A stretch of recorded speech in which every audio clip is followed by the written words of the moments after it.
ही गोष्ट आपण लक्षात ठेवायची आहे. आणि पोरिओ, शहरात आल्याच्या नंतर शहरीकरण स्वतःमध्ये अवलंबून घ्यायचं नाही. नाहीतर मग तू बसली कुठं कॉफी शापला, इथं काय आहे, काट्याचा चमचा हलू घास किती पा बारीकसा, एवढूसाच रुमाल आलाय, एवढाच रुमाल, एवढाच. त्याच्यात एक घास खातीन आल्हादी पुसती.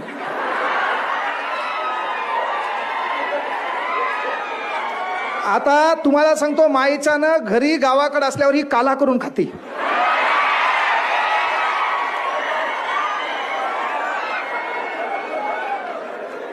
इथं आल्यावर आगाव भपाऱ्या दाखवायच्या नाही, स्टँडर्ड मेंटेन नाही. तुम्ही पाहिलं, PSI पदी निवड झालेली पोरगी आज आली ती पंजाबी ड्रेसवर, सिंपल लुकिंग मध्ये.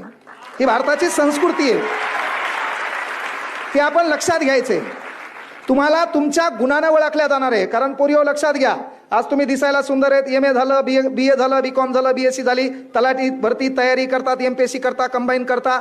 हे करत असताना अनावधानानं तुमचं वय 20-25 होतंय का? तेव्हा तुमच्या गावामध्ये एक दलिंदर जात आहे, तिचं नाव आहे भावकी.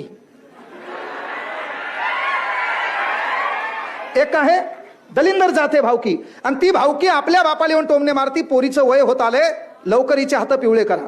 आणि जेव्हा आपला डाटा तयार होता ना, तो डाटा तयार होताना आपलं नाव, आपलं गाव, आपल्या मामाचं नाव, कुळ, रास नाव हे तयार होते. आणि ते एखाद्या पोराकडे जाते, पोरग तिकडे मोठ्या गाडीमध्ये गाडी घेऊन येते, गॉगल दुसऱ्याचं असते, कपडे तिसऱ्याचे असते. आणि ते पोरग जेव्हा आपल्याला पाहायला येते, पाहायला आल्याच्या नंतर पोरग सांगतंय, संध्याकाळी आम्ही फोन करून सांगतो. आणि जेव्हा त्या पोरानं आपल्याला नाकारतंय का, त्याचं दुःख तुम्हाला कळत नाही, तुमच्या बापाला लय भारी कळतंय.